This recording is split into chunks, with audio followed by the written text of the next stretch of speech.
right. Bob's mother and Mary's parents are confident, too, that the marriage will succeed because it's based on many things: companionship, mutual interests, shared ambitions, and that mysterious intangible quality which we call love. And part of this love is their relationship to one another as man and woman.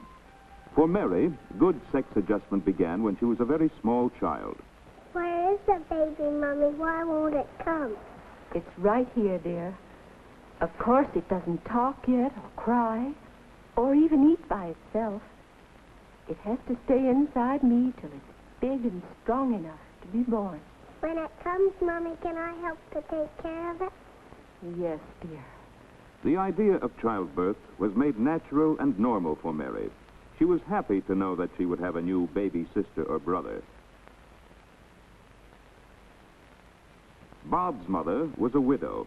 In spite of this, she was determined that her son should have a proper knowledge of sex from the beginning.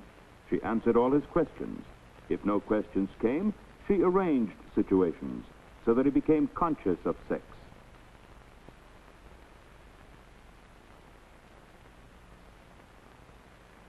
When he was little, Bob and his mother were always together, and they had a wonderful time.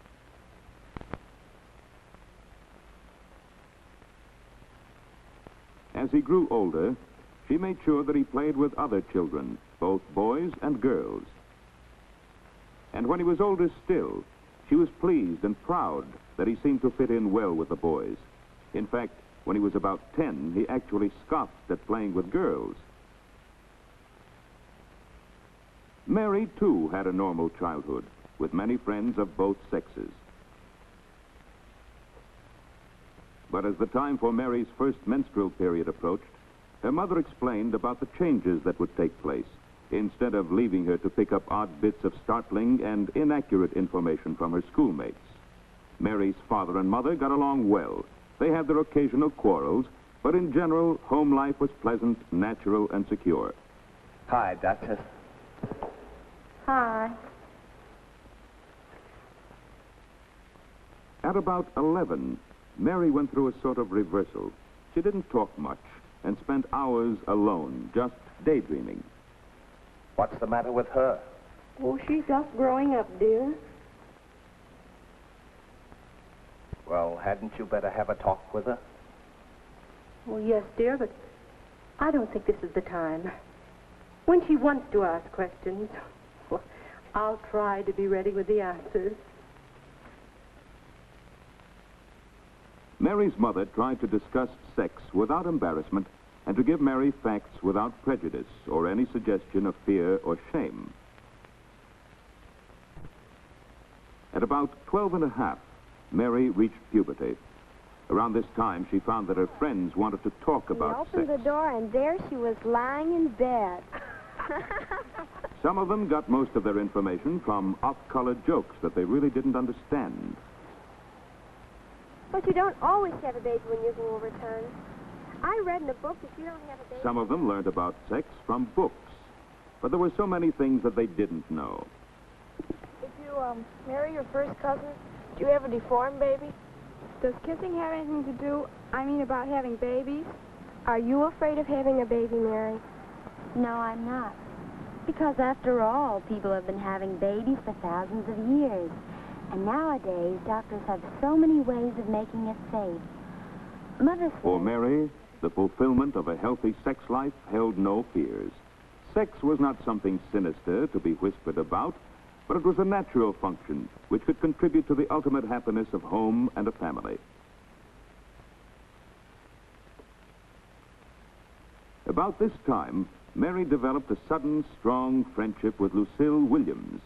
It seemed that Mary could talk better with Lucille than with anybody.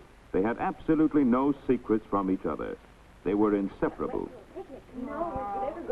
To Mary's mother, it seemed unnatural, this continual intimacy, this concentration of affection on one not very unusual girl. Oh, Lucille, wait a minute. Ethel. We forgot about Ethel. We're going to have to bring her. Oh, we don't have to bring her. You know what she's like with boys and everything. Mary, darling, You're keeping Lucille from her dinner. Oh, I was just leaving, Mrs. Gibbs. Well, bye. I'll see you tomorrow. Okay, then. Bye. Bye. Mother forgets the devotion she had for her own girlfriend about 25 years ago. Next, there was a crush on Ethel Hampton, senior girls tennis champion. Mary seemed to have a real need to be stirred up about someone. It was a transition stage from the antagonism toward boys just before puberty to the next stage of falling in love with a boy. Soon she reached that stage.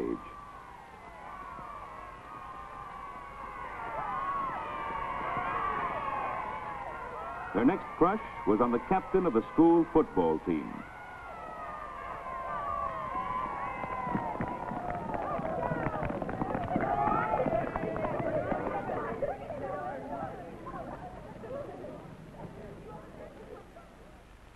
She spent hours trying to make herself more attractive, imagining herself in all sorts of romantic situations.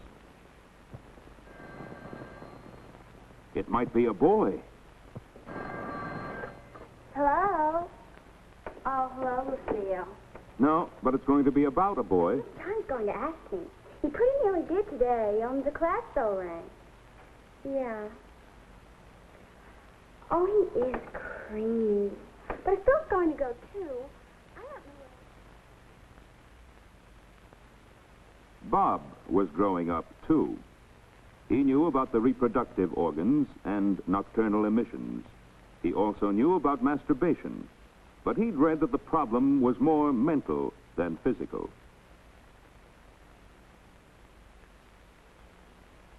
He knew that the healthiest life for him was to have plenty of exercise and fresh air.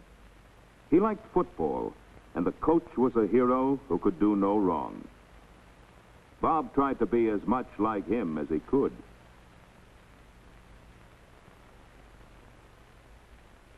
His interests were mainly masculine, and his success at sports made him sure of himself.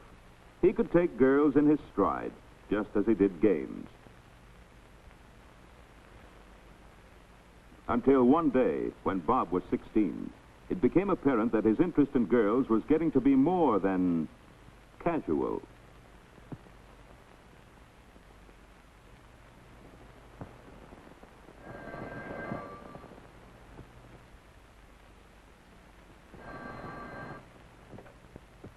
Hello? Oh, hi, Ken. How are you? Oh, she's okay. But I can do better than her, Kenny. She's going around with Dave anyway. Well, let him keep her. Well, sure I could. I just didn't want to. Well, so what? I've got better prospects than her, too. You should see the one I'm taking tonight. Sure, that's the one, Elsie. What a doll. Her old man's got a car. Lets her use it every Friday. I'm taking her down to Slip's Pond tonight. We might go in for a little swim.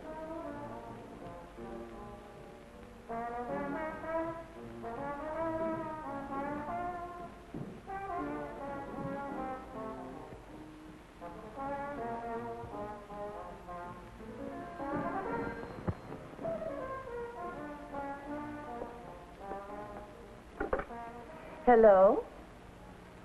No, he isn't. Is this Betty? Oh, Jane. Well, no. I beg your pardon? Well, no, Hazel, he isn't in and... No, I don't know where he was going. He didn't say. Not to me, anyway. Girls, girls, girls, dates every night. She was worried. Perhaps his behavior was normal, but it was not to her liking. How could you get him more interested in his schoolwork? Mary and her gang were going through the hangout stage. They like to be in a crowd. When you're not sure how to act or what to say, you can hide your confusion in the general hubbub. A girl has to look as though she knew her way around, be more sophisticated than she really is. It was all new and exciting, and Mary was proud of her success. She wanted the others to see how popular she was. Time Mary. How about going to the dance with me Saturday night? Well, I'll think about it. Hey, wait a minute. What about me? You didn't ask me. Well, I was going to. But you didn't, though. Jim got there first. Okay, Jim. Good. See you around. A little popularity gives one self-confidence, which isn't a bad thing in moderation.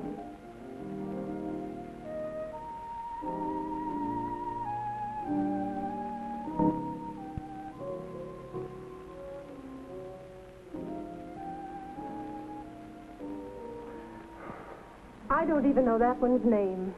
Alan, I'm worried about her. She's getting so silly over the boys. You should hear her on the phone. I have. But what worries me even more is the way she goes out dancing at these juke joints.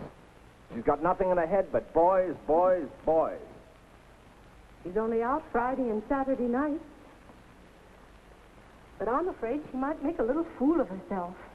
And I can't keep saying don't all the time. There's no use saying don't to Mary. It makes her worse. Isn't there any positive approach to this business of sex education? She knows the physical facts, but that alone doesn't give her a healthy attitude to boys. I'll have to talk more to her about how to have fun with them without being silly. Well, I guess she'll just have to learn by experience how to look after herself. And Mary was learning by experience. She acquired a lot of social skills and graces.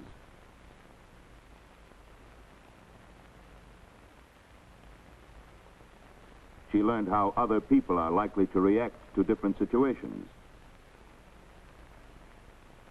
She learned about herself. And by going with a lot of boys, she found out what kind of boys she really liked most. And her mother tried to help her develop sound judgment about boys, not to be influenced by superficial glamour or the opinions of others. Because her mother never seemed shocked, Mary talked freely with her. By 16 and a half, Mary had settled down to go steady with one boy, George Palmer, who was in her class at school. He wasn't her ideal, but she liked going steady because it meant that she was always sure of having a date, and she never felt left out and unpopular. Her parents thought George was a nice boy, and they were glad to know who Mary was out with at first. But after several months, her mother began to be afraid that the affair was becoming too serious. Actually, Mary and George were at the point of breaking up anyway.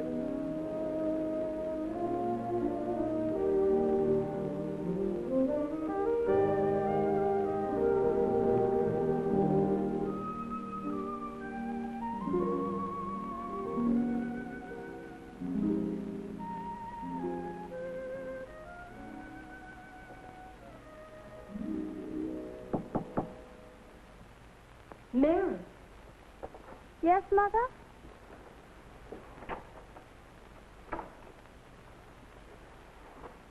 George again? Yes. You're seeing so much of him, Mary. But I've told you, he's just a date. Can I have dates if boys want to take me out? Boy, yes. But is it always going to be George? It could get to be that way, you know. And I just don't think George is the one for you. Okay, Mother, if that's the way you feel about it, I won't see him anymore. Now, will you please leave me alone?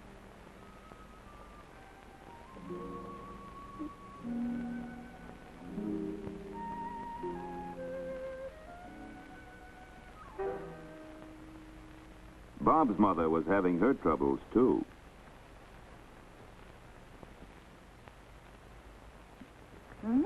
Pretty snazzy. Just getting fixed up a little. Who's the lucky girl tonight? Do I have to turn in a written report? Bob, I don't mean to be nosy, but if it's Marion again, she just isn't the kind of girl I like to have you going out with. Look, Mom, it's me that's going out with her, isn't it? And I think okay. Just because you're a bridge club and some of those other old dames run her down doesn't We're mean that... not old dames. I don't mean you. You know better than that. And we don't run her down. Okay, so you don't. But I pick the girls I take out, don't I? Yes. I guess you do. Good night, Mom.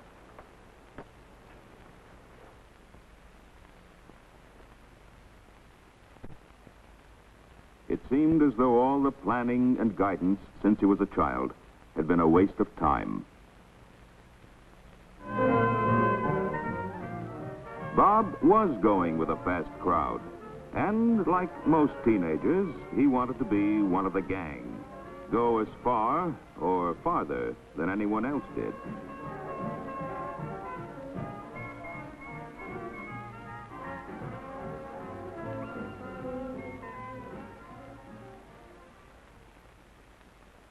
His mother didn't know what to do. If she said anything, he just became more secretive and defended his friends against her old-fashioned morals, as he called them. She felt that somehow she had failed in his training. In the meantime, Mary had a new steady, Stanley Brooks. He had a good disposition, intelligence, reasonable good looks. He came closer to her ideal than George had. In fact, she thought this might be the real thing. Mary senses that her mother approves of Stan, and this encourages her to talk to her about him.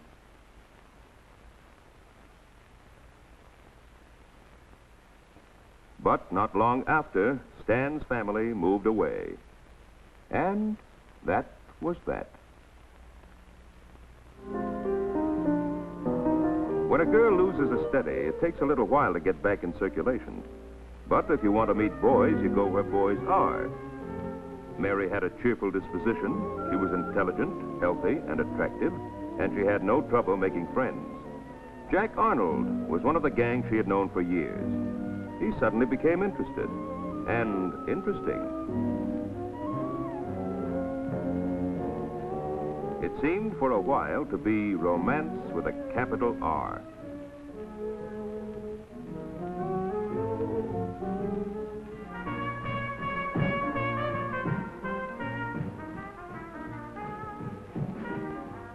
Jack, please don't do that. Don't act like an iceberg all your life. Look, we love each other, don't we? Yes, but after all... After all what? Take me home.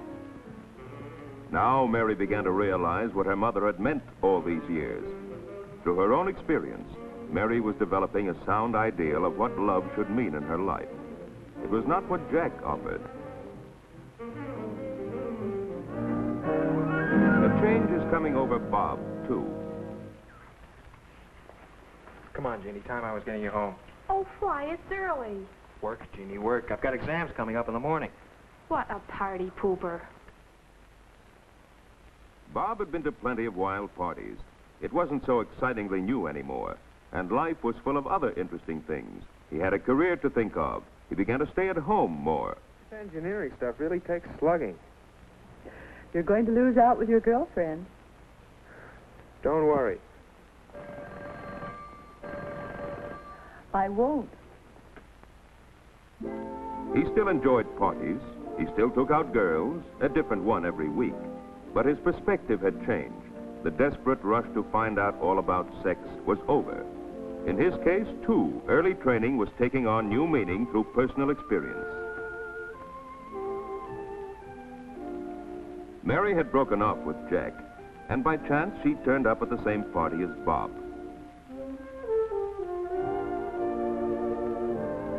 When they met that first night, both had a pretty good idea of the kind of people they really liked.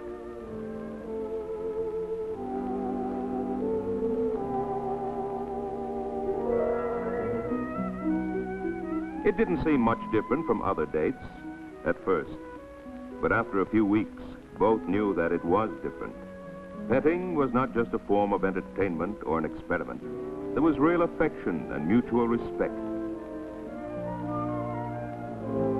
More and more, they found in each other the things they were looking for. Being together heightened the enjoyment of everything they did. They tried to be together all the time.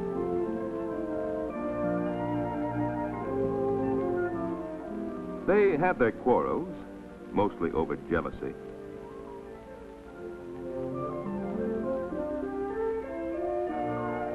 But each time they knew from the beginning they'd make up. They both had a good sense of humor. They both enjoyed doing the same things.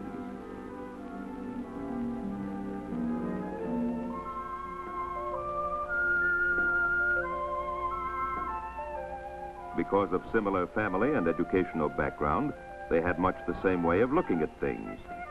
They began to know that this time it was for keeps.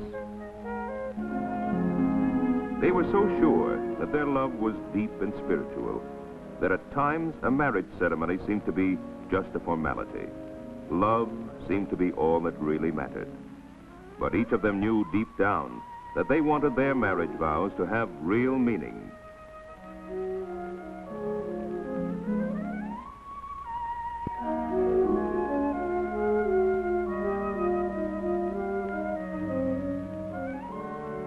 Bob and Mary had a healthy attitude toward one another as man and woman that was built up step by step since childhood.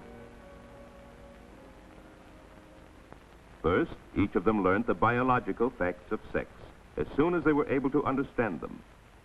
Second, they learned about the other sex from their own experience. Thirdly, their parents tried to help them understand the real values of sex life.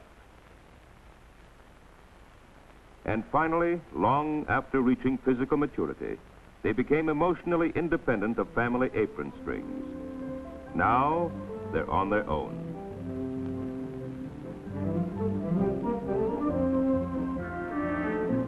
Do you believe their parents have done the best they could to help Mary and Bob make all these adjustments?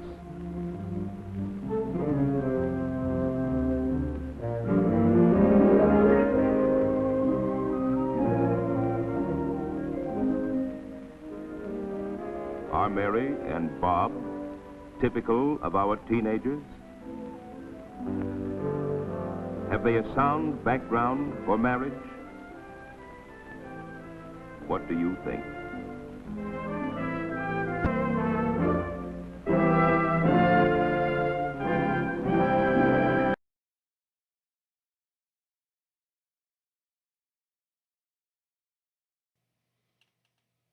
Hi, everybody.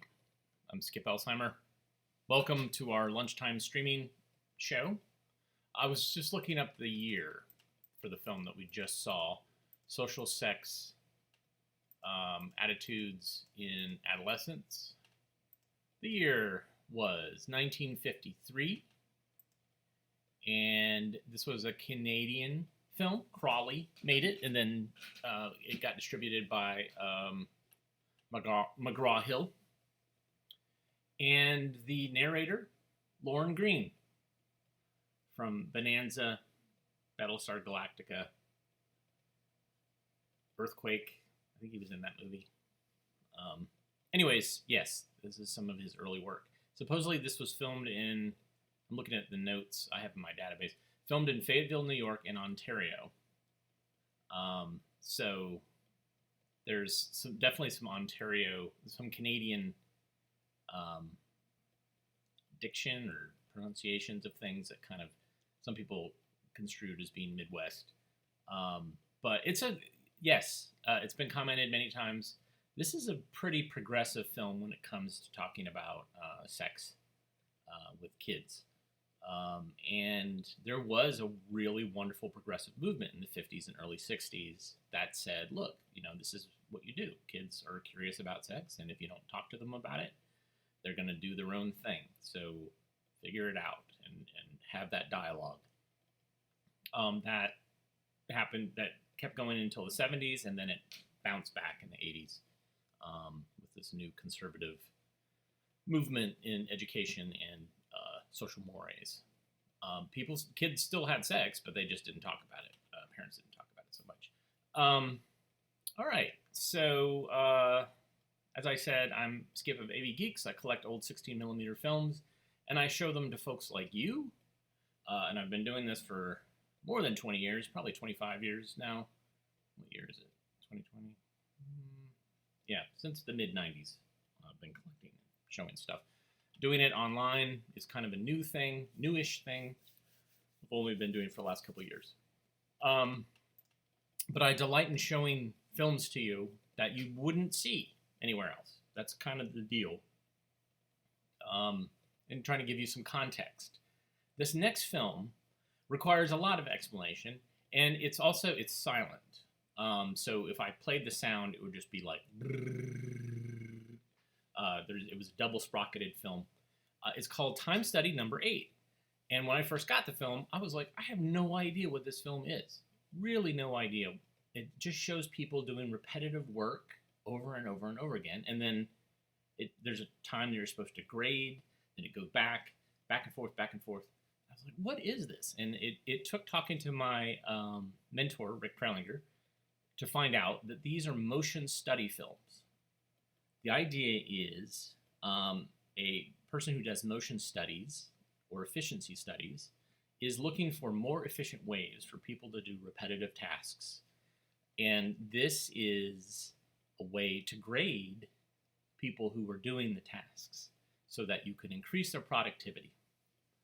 It's amazing, and it's also really horrifying to think about because it's basically like, how can we make you more like a machine? And then eventually, like, we figured out how to make a machine that's cheaper than hiring you. So we're just going to go ahead and do that. So anyway, this is Time Study Number 8. It has a variety of different tasks, and it's really kind of fascinating. I would play music behind it because it's silent, but unfortunately, any music I would play would probably bring down a copyright hammer. So we're going to watch this silently, but it's still entertaining nonetheless. Here we go.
sort of got lured into a false sense of, I don't know, repetition, seeing them checking the tires over and over and over and over and over and over again.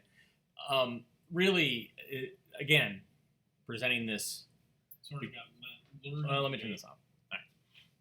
All right. Yeah, big fan of this. Again, it's very similar to the assembly line footage films that I love to show because it's very niche. It shows a very specific task. It's not meant for my eyes, not meant for your eyes, but I love it nonetheless. All right, so speaking of the workplace, we love showing workplace safety films, and this one is a general one made by Xerox.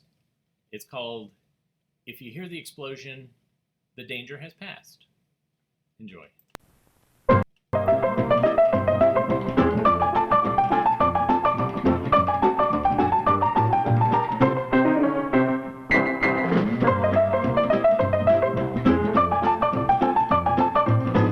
I wouldn't if I were you.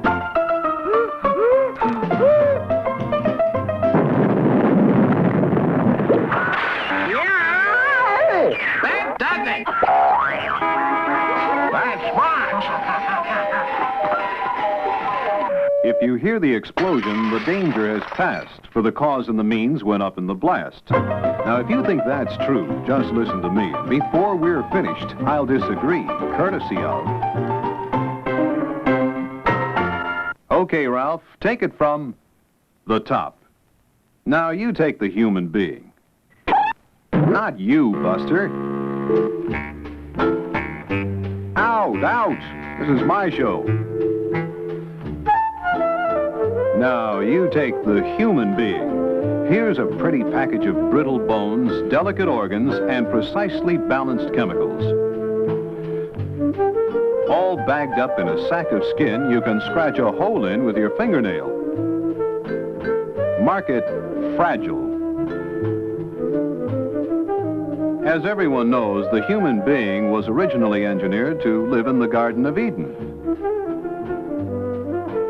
Sun in the sky and plenty to feed on. No glass in the grass. No smog in the air. Nothing but nice, soft, gentle peace and quiet. But the human being got himself kicked out of there for ignoring the first safety warning. Don't eat the apple.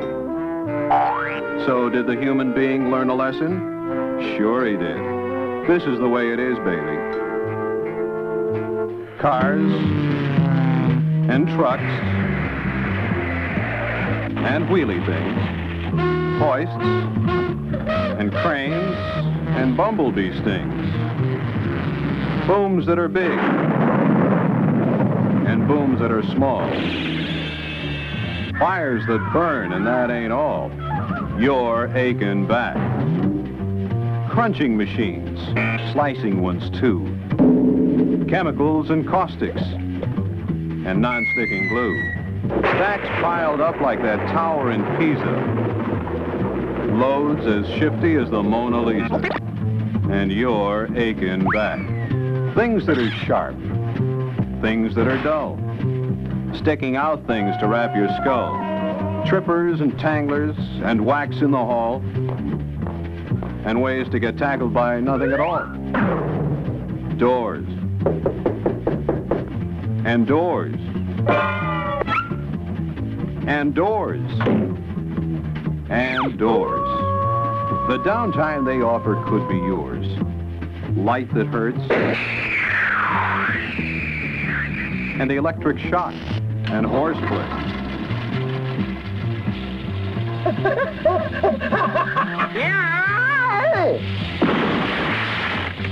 Horseplay that'll fix your clock. Did you ever feel that someone doesn't like you? Not really, because someone gave us brains, and we invented safety. And the safety engineer made a science out of it. Look around you, buddy. He's been there. By statistic, he reduced the rate of accidents, and thereby reduced downtime, production loss, medical expense and insurance premiums, pain and disability, and most importantly, he's saved your bread and butter by keeping you able to earn it. He kept piles of statistics on everything that happened, including your aching back. His statistics told him that the greatest single cause of work loss is back injury and muscle strain caused by lack of knowledge of how to lift and handle materials properly. But who wants to be a statistic? This guy does.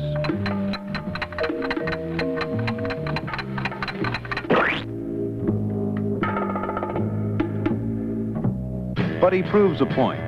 The safety engineers know that 3 things are involved in an accident: an unsafe act by an individual, an unsafe facility or piece of equipment, an unsafe procedure.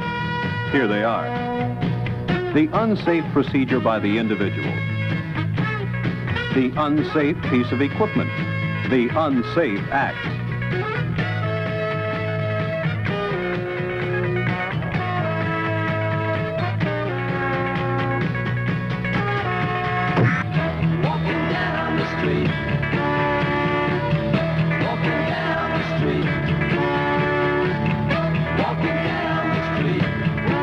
This guy needs help.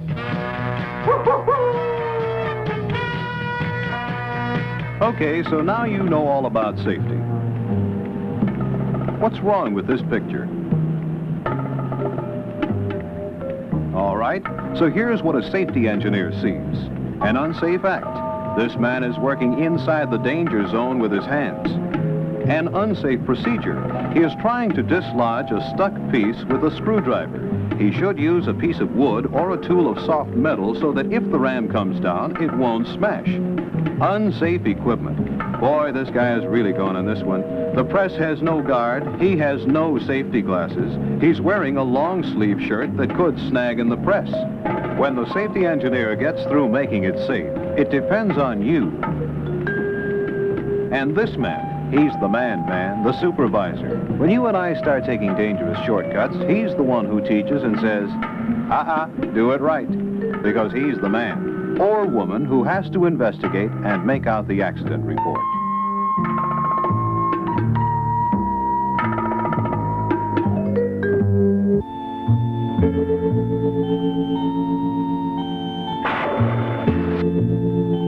So that action can be taken by department management to assure that the accident doesn't happen again.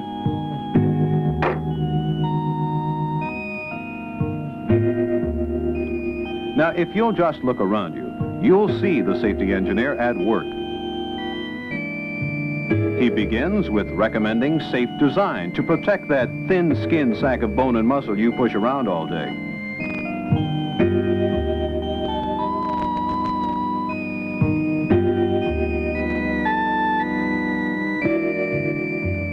The safety engineer is instructor, too.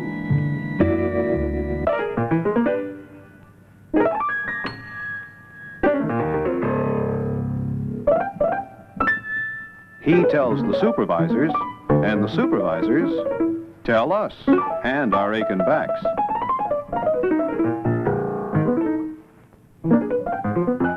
Between the safety engineer, the supervisor, and the maintenance department, safety devices are kept safe. But they can't do it all. And some people just never learn.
By the way, when you hear the explosion, or the crash, or the yell, the danger has not passed until the safety engineer says so.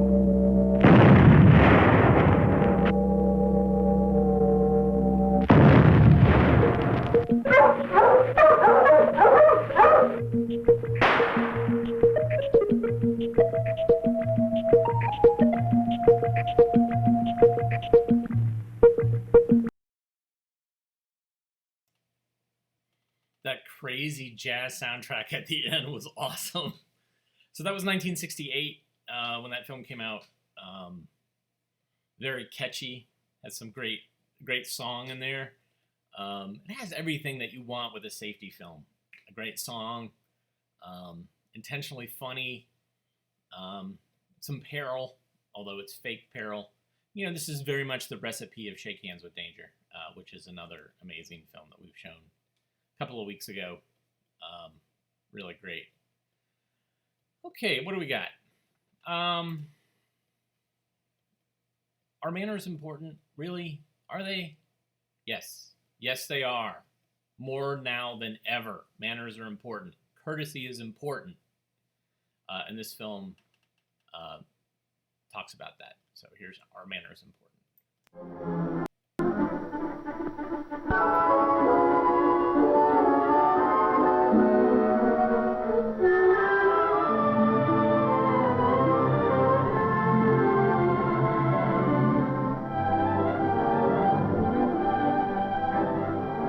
Cities are built of something that's far more important than steel and brick and stone.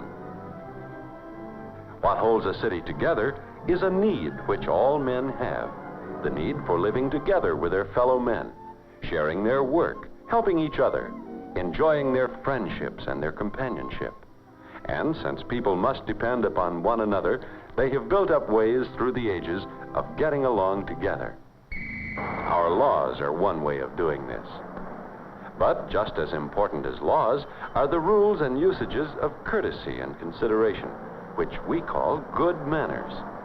They come naturally where people have a high regard for each other. We see good manners every day, not only among adults, but among children too. Often they may not even realize that the consideration they're showing for others might be called good manners.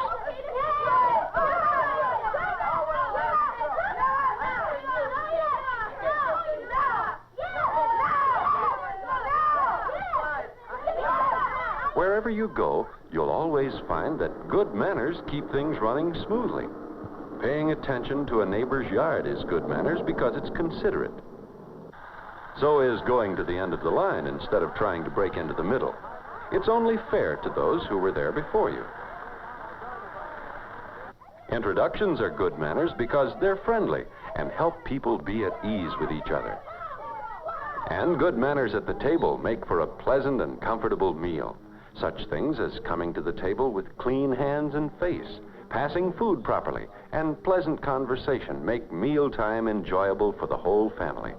Yes, you see good manners wherever there are people who respect each other and want to get along with others. Sometimes, though, you find a person like Mickey Taylor who has lost sight of the importance of good manners or who hasn't realized the values of consideration for others.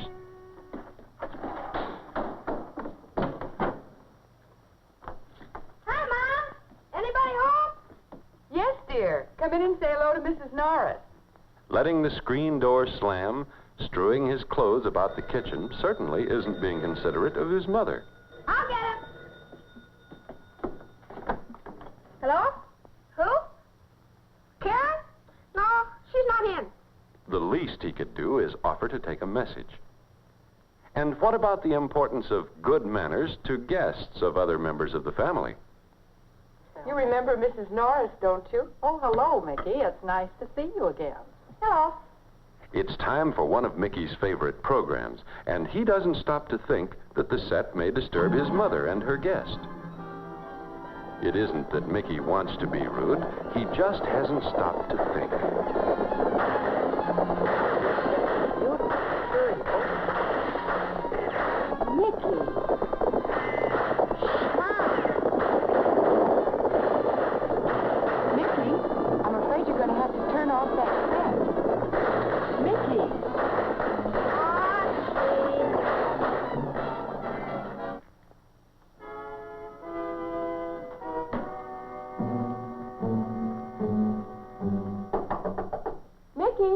speak with you? Okay. Is she gone? Yes, she is. And I must say you behave very rudely to Mrs. Norris and me. Well, she made me miss my favorite program. You shouldn't have turned the set on in the first place. Honestly, Mickey, I don't know where your manners have gone to. Manners. Is that all you grown-ups ever think about? Yes, we do think about them, Mickey, because we've learned from experience that manners are important in helping people get along together.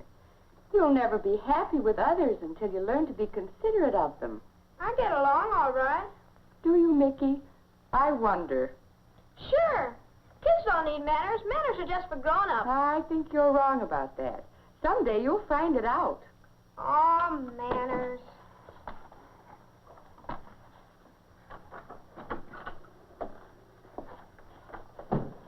Mickey's mother has given him something to think about. He hasn't gotten along too well with his friends lately, but... Kids don't need manners. The next morning, Mickey has all but forgotten his talk with his mother, but something happens on the way to school to remind him of it.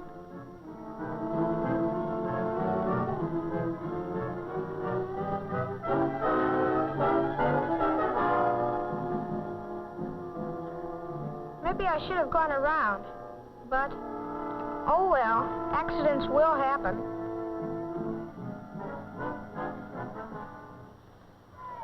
And later on at the playground, Mickey sees the ball coming toward him, and he obeys a sudden impulse to get into a game he's not a part of.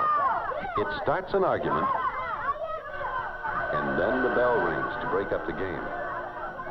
Gee, I didn't realize this was a class game.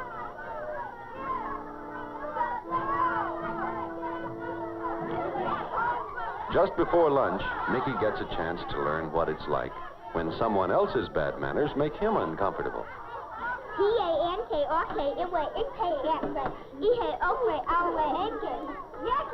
Yak. Can't you girls talk English? And so Mickey has quite a lot to think about during lunch, especially when he suddenly realizes that he's sitting alone, and he begins to wonder whether the others may not be passing him by. I don't think they'd pass me by on purpose. Kids don't care about manners. I wish there wasn't any such thing as manners.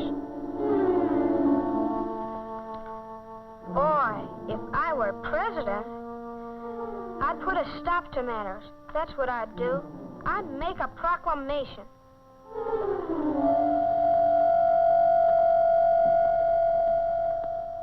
It gives me great pleasure to sign this proclamation. With it, we are abolishing manners forever. In doing so, I am following the wish of children all over the nations, who I am sure have found manners no use at all, to them or to anyone else. Mr. President. Yes? There's a big crowd of children outside. They demand to see you. Let them in. Let them all in. Gentlemen, the press conference is over. Thank you very much for coming. And you ladies. Just one more, Mr. President. Thanks a lot. I want to thank all of you for coming here today. Show me how much you appreciate my plan for doing away with manners. That's not why I'm here. What's this? Well, I'm here because I disagree. I think manners are important. And here's why. A few weeks ago, I was appointed by the class to make a poster for the safety drive. It was an important job, and I did want it to be good. I worked hard on it. I was pretty excited when the day of the contest came. But then some boy ran right through us. He bumped into me and knocked the poster right out of my hand. It tore down the middle, and the whole thing was ruined. For me and for the class. He could have been more considerate and gone around us. And that's why I think manners are important.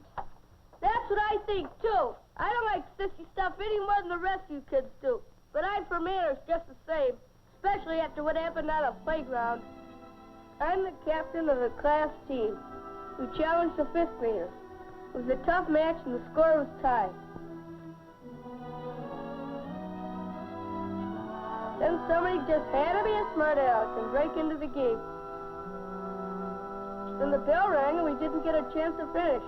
Boy, he sure spoiled everything. Just 'cause he figured nobody else mattered but him. That's bad manners. I'm against this proclamation. What about the rest of you? Let me tell you what happened to me, and right in class. Somebody slammed the door in my face, and somebody spilled milk all over me. My bike was ruined. Phone slammed right in my ear. Somebody tripped me. I got pushed.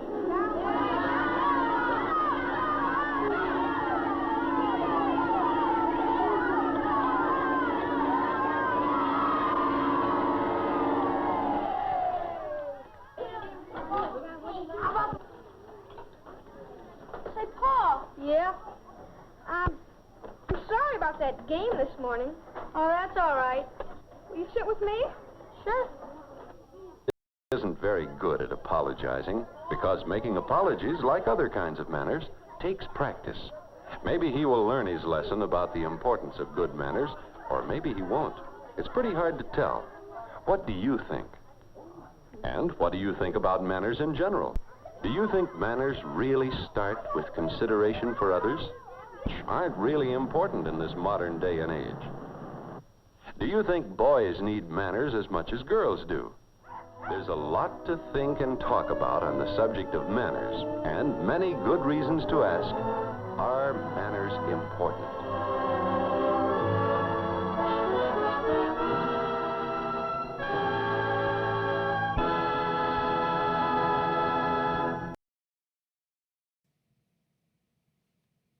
I forgot about the dream sequence where Mickey becomes president and outlaws manners. I love when educational films go down that route. Like, well, let's just see what happens when you don't have whatever the subject of our film is. A Case for Spring Fever is an example of that. Some people mentioned in the comments. I unfortunately don't have that film in my collection, but I recommend seeking it out. Features Coyley, who teaches a guy about the importance of springs in his life. And every time he encounters something that doesn't have springs or should have springs but doesn't work, you hear Coyley go, "No springs!" And it's really wonderfully annoying.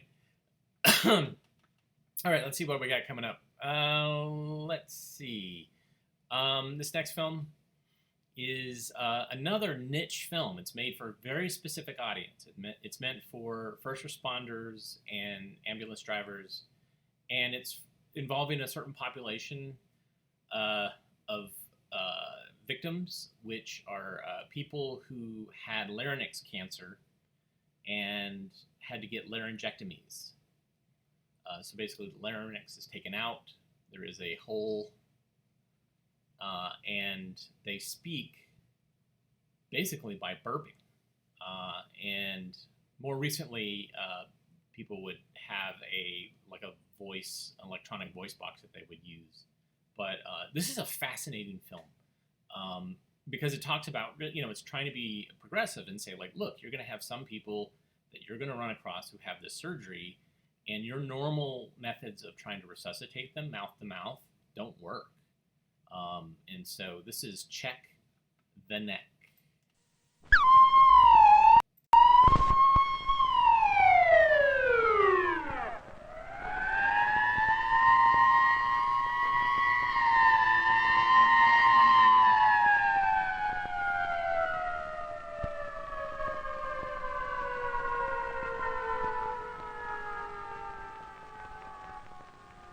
Hey, let's go. This guy's out. Hurry up there. Move along. Let's go. I'll check the other guy. Get him out. Get him out. Get him out. Careful now. He's dead. Sir? Badly hurt. Did he hurt you? Watch it. Boy's got a big head. off of that. Yeah. Hold it down. You don't ring one. What's the matter? How is he? Is he alive? Boy, there was some accident, huh? Alive? Yes. And not critically injured. But because they have failed to take a simple precautionary check, the very people who have rushed to his aid may cost him his life. For the accident victim is a laryngectomy.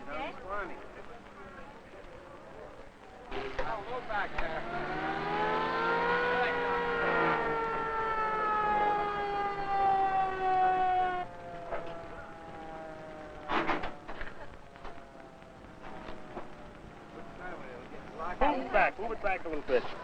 Where are you going, fella? Wait a minute. Maybe I can help them. You can help them? All right, go ahead. Check the neck. Right.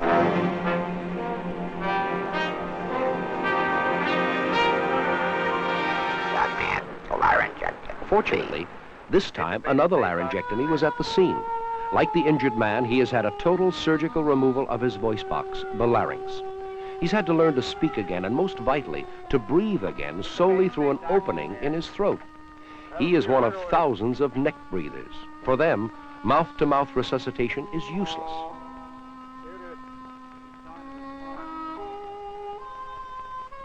Doesn't fit. Doesn't get a good feel. Just turn it a little, Will. Attaboy. Now it fits good. His chest is rising. His chest is rising. Yeah, he's starting to respond, too. Good. Coming, too. Come around here. Help him sit up. Coming, too. Stand up. Let go out. How you feel, pal? Fine. How did you know? Every laryngectomy should display this sticker. One or more occupants of this car is a laryngectomy. He or she breathes through an opening in the neck. Do not twist head. Do not throw water on the head. Keep opening clear of all foreign matter. Apply oxygen to neck opening only. Mouth to stoma is effective. In addition to the sticker, which is often found on the rear window, a laryngectomy might also have this first aid booklet in the car, or in this special litter bag attached to the dashboard of his car. Everyone who might become interested and concerned in the administration of aid to the neck breather is urged to call for a free copy to county units of the American Cancer Society. Their telephone numbers are listed in the phone directory. This booklet provides detailed information, including a diagrammatic explanation of how neck breathing is accomplished.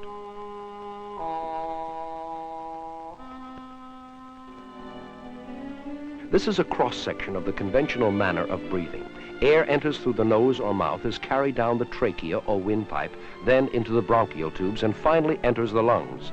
Exhalation reverses the process. In some instances of cancer of the larynx, the entire voice box is surgically removed and the trachea diverted to the skin surface. A laryngectomy. This surgical alteration completely and permanently eliminates all connection between mouth and neck and the lungs.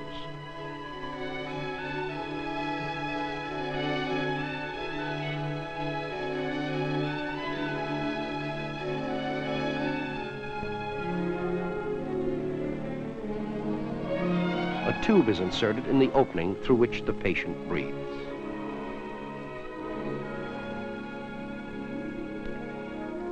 If we were to place a plastic bag over the head of a conventional breather, he would suffocate in a matter of moments. This man, however, is a neck breather and places no reliance whatsoever on air entering from the nose and mouth. In fact, for him, the application of mouth-to-mouth resuscitation or oxygen to the nose or mouth would only force air into the stomach, not the lungs. Unless such aid were directly applied to the stoma, this man would die. In the event a laryngectomy need to assist another laryngectomy or a conventional breather, two methods of resuscitation will be demonstrated.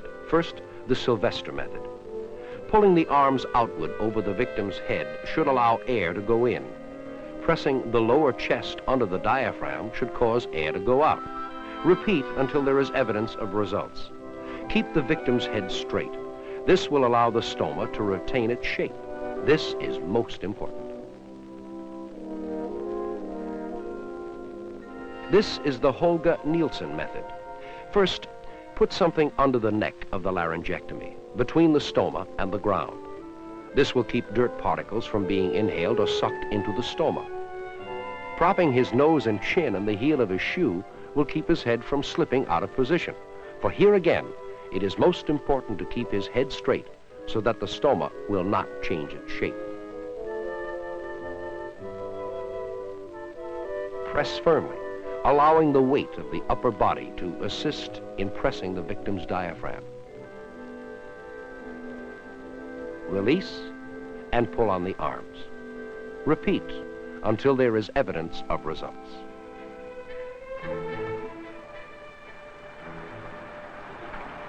This is a medical bracelet. Every laryngectomy wears it. This bracelet not only identifies a neck breather, but also gives special medical information about him. He might be a diabetic or allergic to antibiotics. They will want to know that at the hospital. A collect call anytime, day or night, to the phone number listed on the bracelet, giving his serial number, will immediately elicit any information provided in his international file. The International Association of Laryngectomies, an affiliate of the American Cancer Society, can provide further information about the men and women who have become neck breathers. Call on them. They will be grateful. A human life was saved this time because someone was aware of the need to check the neck.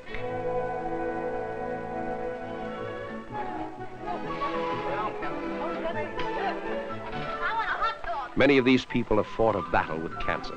They have not come out unscarred, but they have learned more than ever the value of life, and they want very much to live it. The removal of the larynx leaves the laryngectomy voiceless only temporarily.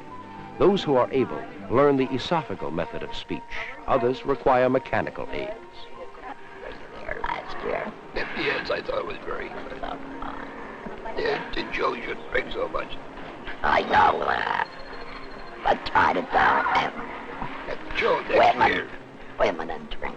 Oh, come on now. That's right. Next year, don't drink so much. Why? Because the women don't like it. Oh, come on now. That's the best part of the woman, is when you drink it. Have a lot of fun. It is, If they drink too much, it's no good. Why not? Then they don't remember. That's the best part when they don't remember. Jim, I understand you owned a plane at one time? There I had a 4-passenger you can manage. Did you do much flying? Quite a bit. Where'd you go? We used to go to Long Island. Oh, and every Sunday to play golf. Oh, you went that far? Couple-hour trip, that's long. Did your wife like flying too? Very much. She loves to fly. There are many opportunities for the laryngectomized to receive free speech lessons with the help of the American Cancer Society. Frequently, the laryngectomy clubs provide free lessons, as do the Lost Chords of New Jersey.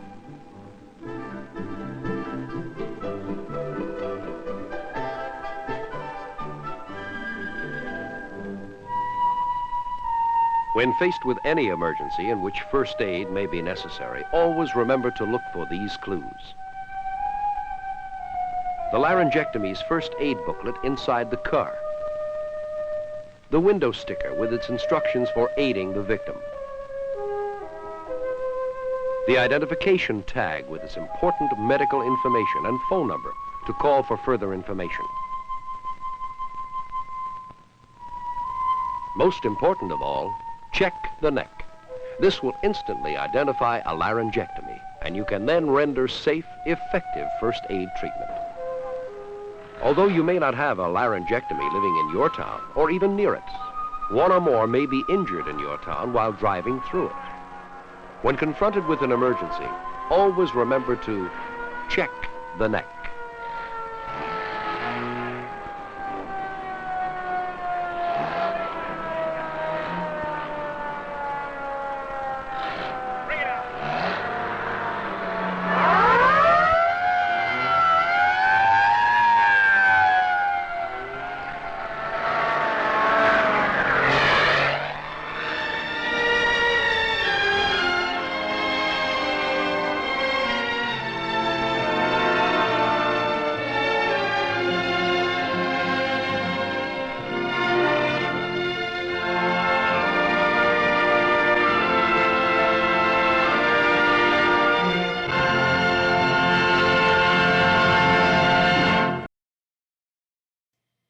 So there you go.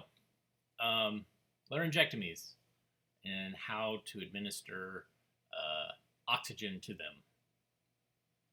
That's why I collect these films and show them, is you learn a whole lot. You learn so much there. It's the volume was low, and of course the way they were breathing or talking, you couldn't hear the cookout conversation, which is basically one of the guys, I believe, says that the best thing about a woman is when she drinks. So there's some really regrettable conversation that's taking place. And basically they're belching through their mouths. I mean, that's how they're doing it, is they're taking air into their stomach and then releasing it and forming their mouth around it, which is, to communicate and to be able to master that is really something. And I don't know, people are asking, like, do they still do this today?